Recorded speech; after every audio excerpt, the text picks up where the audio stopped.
Hi viewers, welcome to Telugu రాజ్యం. నిన్న ప్రధాని నరేంద్ర మోడీ గారిని మంత్రి నారా లోకేష్ గారు ఆయన కుటుంబంతో సహా కలిశారు. విందులో పాల్గొన్నారు. రాష్ట్ర రాజకీయాలకు సంబంధించి పలు అంశాల మీద చర్చించారని చాలా పత్రికల్లో వచ్చింది. అయితే ఇటీవల అమరావతి పునర్నిర్మాణ పనుల్లో భాగంగా మరోసారి పలు కార్యక్రమాలకు శంకుస్థాపనలు చేసేందుకు ప్రధాని నరేంద్ర మోడీ గారు అమరావతి రావడం జరిగింది. ఆ సందర్భంగా స్టేజ్ మీదే మిమ్మల్ని పిలిచాను, ఇంటికి రావాలని, కుటుంబంతో సహా వచ్చి ఆతిథ్యం స్వీకరించాలని పిలిచాను, ఎందుకు రావట్లేదని చేపట్టుకుని మరీ నరేంద్ర మోడీ గారు అడిగిన పరిస్థితి మనం చూసాం. అయితే నిన్న లోకేష్ గారు వెళ్ళిన తర్వాత ఆయన కుమారుణ్ణి దేవాంష్ని ఒళ్ళో కూర్చోబెట్టుకుని చాలా ఆప్యాయంగా నరేంద్ర మోడీ గారు పలకరించారు. లోకేష్ గారి ఫ్యామిలీతో కూడా చాలా చక్కగా మాట్లాడారు. చాలాసేపు, అంటే సుమారు గంటన్నర పాటు ఈ సమావేశం జరిగింది. విందు కూడా చేశారు. ఈ మొత్తం పరిస్థితిని, అంటే ఈ ఎపిసోడ్ మొత్తాన్ని నారా బ్రాహ్మణి గారు తన ట్విట్టర్ ఖాతా, ఎక్స్ ఖాతాలో కూడా పోస్ట్ చేశారు. One of the best prime ministers of India అని చెప్పేసి ఆమె కీర్తిస్తూ ప్రశంసలు కురిపించారు. అయితే ఈ అన్నిటికీ వెనుక రాజకీయ పరిణామాలు కనుక చూస్తే నారా చంద్రబాబు నాయుడు గారు ముఖ్యమంత్రి, కూటమి ప్రభుత్వాల్లో కూటమి పార్టీలకు సంబంధించి ఈ తెలుగుదేశం పార్టీ అధినేత.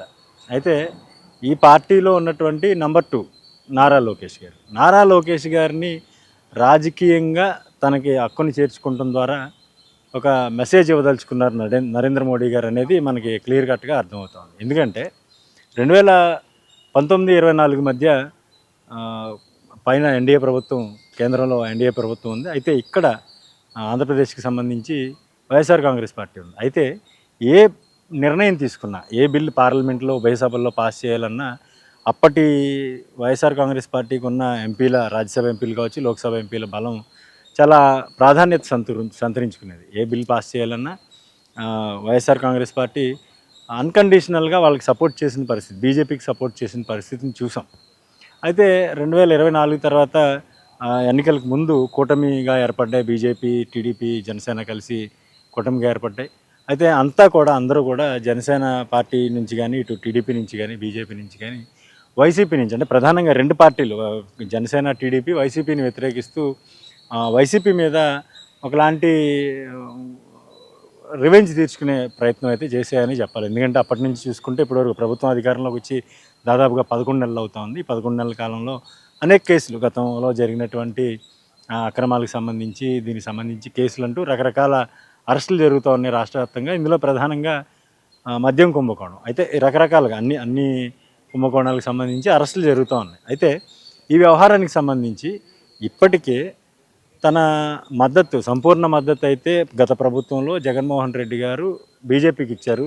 దాంతోపాటు ఎంతో సన్నిహితంగా అటు అమిత్ షా గారితో పాటు నరేంద్ర మోడీ గారికి కూడా అత్యంత సన్నిహితంగా జగన్మోహన్ రెడ్డి గారు ఉంటారు. అయితే జగన్మోహన్ రెడ్డి గారి అరెస్టు విషయంలో కూడా చాలా పక్కాగా క్లారిటీగా భారతీయ జనతా పార్టీ ఉందనేది రాజకీయ వర్గాల్లో వినిపిస్తూ ఉంటుంది. టాక్ అయితే చాలా స్పష్టంగా వినిపిస్తూ ఉంటుంది. అయితే ఎన్నికలకు ముందు కొన్ని నెలలకు ముందు జనసేన పార్టీతో పొత్తు ఏర్పాటు చేసుకుంది.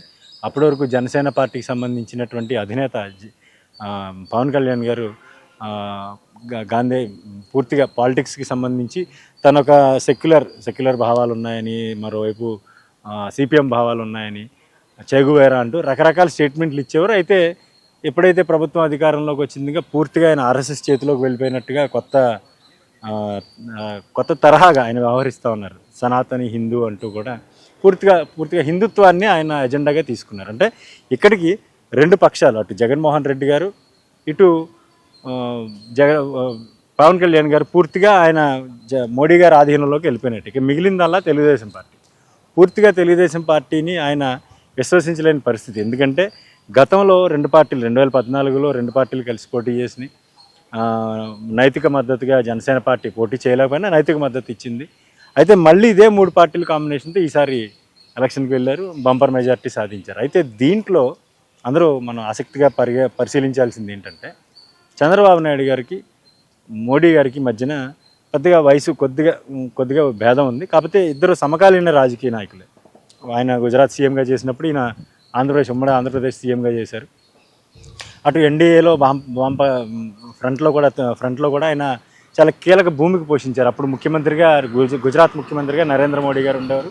ఈయన కేంద్ర రాజకీయాలు, చంద్రబాబు గారు కేంద్ర రాజకీయాల్లో కూడా చక్రం తిప్పిన నాయకుడు, వాజ్పేయి గారు ప్రధానమంత్రిగా ఉన్నారు. అయితే ఇప్పుడు వచ్చిన ఆ పరిస్థితులను చూస్తే తర్వాతి తరం అంటే చంద్రబాబు నాయుడు గారు తర్వాతి తరం నారా లోకేష్ గారు ఖచ్చితంగా రేపో మాపో పార్టీ పగ్గాలు ఆయనకు అప్పచెప్పక తప్పదు. సో ఇప్పటి నుంచే నారా లోకేష్ని మచ్చిక చేసుకుంటాం ద్వారా ఇప్పటికే లో నా జగన్మోహన్ రెడ్డి గారిని, మరోవైపు పవన్ కళ్యాణ్ గారిని పూర్తిగా ఆయన తన గ్రిప్లో పెట్టుకున్నారు. ఇక మూడో నాయకుడు అంటే మూడో ప్రధాన పార్టీ నాయకుడు అయినటువంటి నారా లోకేష్ గారు, ఆయన్ను కూడా తన గ్రిప్లో పెట్టుకున్నట్టయితే భవిష్యత్ రాజకీయాలు, ఆంధ్రప్రదేశ్ రాజకీయాలని పూర్తిగా తన చెప్పు చేతల్లోకి తీసుకొచ్చని నరేంద్ర మోడీ గారు భావిస్తూ ఉన్నట్టుగా కూడా మనకి అర్థమవుతూ ఉంది. అయితే ఈ వ్యవహారాన్ని నారా లోకేష్ గారు ఎలా తీసుకుంటారు, నిజంగా ఆయన చెప్పు చేతల్లోకి వెళ్తారా? ఇప్పటికే ఇద్దరు లాక్ అయిపోయిన పరిస్థితి మనం చూస్తూ ఉన్నాం.